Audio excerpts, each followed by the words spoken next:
പ്രിയപ്പെട്ടവരെ, പ്രതിസന്ധികൾ ഒട്ടനവധി നമ്മുടെ ജീവിതത്തിൽ വരും അല്ലേ? നമ്മുടെ സ്ഥലം ചിലപ്പോൾ ജപ്തി ചെയ്യുന്ന ഒരവസ്ഥ ഉണ്ടാവാം, അല്ലെങ്കിൽ കടം കയറി നമുക്ക് എന്ത് ചെയ്യണം, ആത്മഹത്യ ചെയ്യണോ എന്നുള്ളൊരു തീരുമാനം എത്തപ്പെടാതെ വല്ലാത്തൊരവസ്ഥയിലേക്ക് എത്തിച്ചേരാം. അല്ലെങ്കിൽ ഗാർഹികമായ പ്രശ്നങ്ങൾ, അല്ലെങ്കിൽ നമ്മുടെ ഓഫീസിലും മറ്റും ഉള്ള പ്രശ്നങ്ങൾ. അത് മാത്രമല്ല, സാമ്പത്തിക പ്രശ്നങ്ങൾ ഞെരിക്കുമ്പോൾ നമ്മൾ എന്ത് ചെയ്യണമെന്നറിയാതെ പരിഭ്രമിച്ച് നിന്നുപോകും. ആ സമയത്ത് നമ്മുടെ ബന്ധുക്കൾ നമ്മുടെ രക്ഷയ്ക്ക് എത്തിയെന്ന് വരികയില്ല. ആ സമയത്ത് ഒരു കാര്യം മാത്രം ചെയ്യുക, സ്വയം തീരുമാനങ്ങൾ എടുക്കുക. സ്വന്തം മക്കളോടും സ്വയവും ഹസ്ബൻഡിനോടും ചേർന്ന് തീരുമാനങ്ങൾ എടുക്കുക. അതിൽ എല്ലാവരും അത് അംഗീകരിച്ചു എന്ന് വരികയില്ല. അങ്ങനെയുള്ള ഒരു സന്ദർഭം വരികയാണെങ്കിൽ നമുക്ക് നമ്മളാൽ പറ്റുന്ന രീതിയിൽ ഒരു സഹായം ചെയ്യുക. ഇല്ലാതെ എടുത്തു ചാടി ആത്മഹത്യ ചെയ്യുകയോ അല്ലെങ്കിൽ വേറെ എന്തെങ്കിലും രീതിയിൽ നമ്മൾ സ്വയം നശിക്കാനായിട്ടുള്ള കാര്യങ്ങളല്ല ചെയ്യേണ്ടത്. അവിടെ ആ ക്രൈസിസിനെ എങ്ങനെ തരണം ചെയ്യണം, സുഹൃത്തുക്കളുടെ സഹായത്തോടെയോ അല്ലാതെയോ എങ്ങനെ അത് തരണം ചെയ്യാൻ പറ്റും. ഒരു ചെറിയ എമൗണ്ട് നമുക്കിപ്പോൾ ലോണിൻ്റെ അടക്കി ചേർക്കാണ്ട് ഒരു ചെറിയ എമൗണ്ട് അടയ്ക്കുക, ബാക്കിയുള്ളത് അടയ്ക്കാം. അങ്ങനെയൊക്കെയുള്ള ഒരു മറ്റുള്ളവരുമായിട്ട് അധികം ആൾക്കാരുമായിട്ട് ഇതൊന്നും പങ്കുവയ്ക്കാൻ പോകാതിരിക്കുക. ഏറ്റവും അടുത്ത ആരുമായിട്ടെങ്കിലും അത് പങ്കുവയ്ക്കുമ്പോൾ മനസ്സിന് വല്ലാത്തൊരു കുളിർമയുണ്ടാകും. ആ കുളിർമ നിങ്ങൾക്ക് ജീവിതത്തിൻ്റെ അടുത്ത പടിയിലേക്ക് കയറാനുള്ള ഒരു തയ്യാറെടുപ്പായിരിക്കും. നിങ്ങൾക്കറിയാം, ഈ വലിയ വലിയ ബിസിനസ്മെൻ, വലിയ വലിയ രീതിയിലെത്തിയ ബില്യനേഴ്സ്, മില്യനേഴ്സ്, ഇവരെല്ലാം പരാജയത്തിൻ്റെ പാതകളിലൂടെ കടന്നു പോയവരാണ്.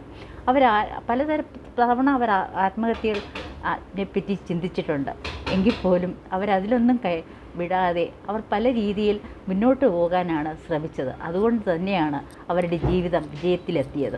അപ്പോൾ നാളെ നമുക്കൊരു പ്രതീക്ഷയുടെ കിരണമുണ്ട് എന്നുള്ള ചിന്തയോട് മുന്നോട്ട് പോവുകയാണെങ്കിൽ, ഈ പ്രപഞ്ചശക്തിയുടെ മുന്നിൽ എൻ്റെ അവസ്ഥ ഇതാണ്, ഞാനിപ്പോൾ ഈ അവസ്ഥയിലാണ് എന്നുള്ള എൻ്റെ അവസ്ഥയെ സറണ്ടർ ചെയ്ത് ആ പ്രപഞ്ചശക്തിയിലേക്ക് നോക്കി നന്ദി പറയുകയാണെങ്കിൽ പ്രപഞ്ചശക്തി നമ്മളെ സഹായിക്കും, നമുക്ക് കൂട്ടായി നിൽക്കും. പോളോ കൊയ്ലോ പറഞ്ഞതുപോലെ തന്നെ, the whole universe will conspire for you. നിങ്ങൾക്ക് വേണ്ടി ഈ ജഗത്താകെ ഒരുമിച്ച് നിൽക്കും. അത് അവരുടെ ശക്തി മുഴുവൻ നിങ്ങൾക്ക് വേണ്ടിയായിരിക്കും ഉണ്ടാവുക. അപ്പോൾ നോക്കൂ, നിങ്ങളുടെ വിഷമങ്ങളുണ്ടാവും. നിങ്ങളുടെ വിഷമങ്ങൾ അപ്പോൾ നിങ്ങൾക്ക് കുറേ മാറി കിട്ടിയില്ലേ? അത് എവിടെയൊക്കെയോ സ്പ്രെഡ് ചെയ്ത് പോയില്ലേ? പ്രപഞ്ചത്തിലേക്ക് പോയില്ലേ? നിങ്ങളുടെ ആവശ്യങ്ങളെല്ലാം പ്രപഞ്ചത്തിലേക്ക് എത്തിയിട്ടുണ്ട്. ഇനി ആ പ്രപഞ്ചശക്തി, നിങ്ങൾ ആരാധിക്കുന്നത് ആരാണോ ആ ശക്തി നിങ്ങളുടെ സഹായത്തിനെത്തും. അതുകൊണ്ട് ചാടിക്കേറി ആവശ്യമില്ലാതെ ഒരു വല്ലാത്ത കടം വന്ന് നിൽക്കുന്നു, അല്ലെങ്കിൽ റവന്യൂ റിക്കവറി നിന്ന് നിൽക്കുന്നു വരുന്ന സമയത്ത് ആത്മഹത്യക്കോ അങ്ങനെയുള്ള കാര്യത്തിന് എടുത്തു ചാടി ഒന്നും ചെയ്യാതിരിക്കുക. സാവധാനം നിങ്ങളുടെ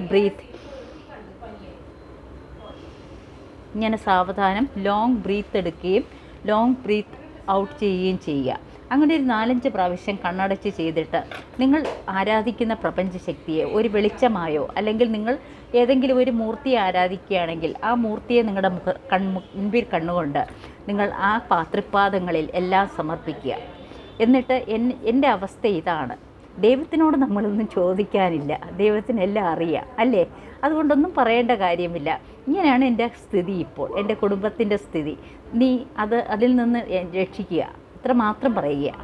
കൂടുതലൊന്നും നിനക്ക് അത് തരാം, ഇത് തരാം, ഞാൻ ഇന്ന നേർച്ച ചെയ്യാം, അങ്ങനെയൊന്നും പറയരുത്. ദൈവത്തിനൊന്നിൻ്റെയും ആവശ്യമില്ല.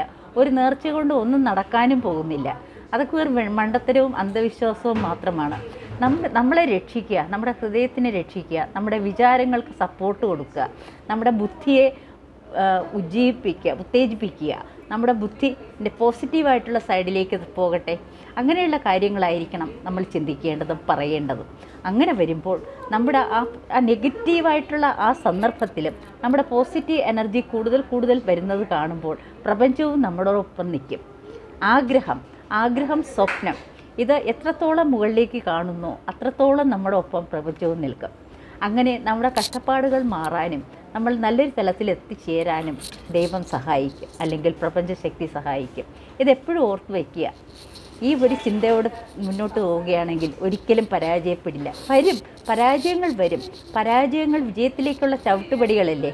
അതുകൊണ്ട് ആ പരാജയങ്ങൾ നിങ്ങളെ സങ്കടത്തോടെ കാണണ്ട. ഇനി കരയണമെന്നുണ്ടെങ്കിലോ ബാത്റൂമിൽ കയറുന്ന കരഞ്ഞോളൂ, അതാരും കാണില്ലല്ലോ. മറ്റുള്ളവരുടെ സിമ്പതി കേടാനായിട്ട് മറ്റുള്ളവരുടെ മുമ്പ് കരഞ്ഞു കാണിക്കേണ്ട കാര്യമില്ല. അതെന്നും ഞാൻ പറയുന്ന വാക്കാണ്. നോക്കൂ കൂട്ടുകാരെ, ഞാനും എല്ലാം ഞാനടക്കം എല്ലാവരും അങ്ങനെ ഒരു സ്ഥിതിയിലാണ് ഇപ്പോൾ ചില ആൾക്കാരൊക്കെ. എന്നിട്ട് ഞാൻ ഇതാ പുഞ്ചിരിച്ചുകൊണ്ട് നിങ്ങളുടെ മുന്നിൽ നിൽക്കുന്നു അല്ലേ. എന്തുകൊണ്ടാണ്? എൻ്റെ ഉള്ളിൽ സങ്കടമില്ലാഞ്ഞിട്ടാണോ? അല്ല.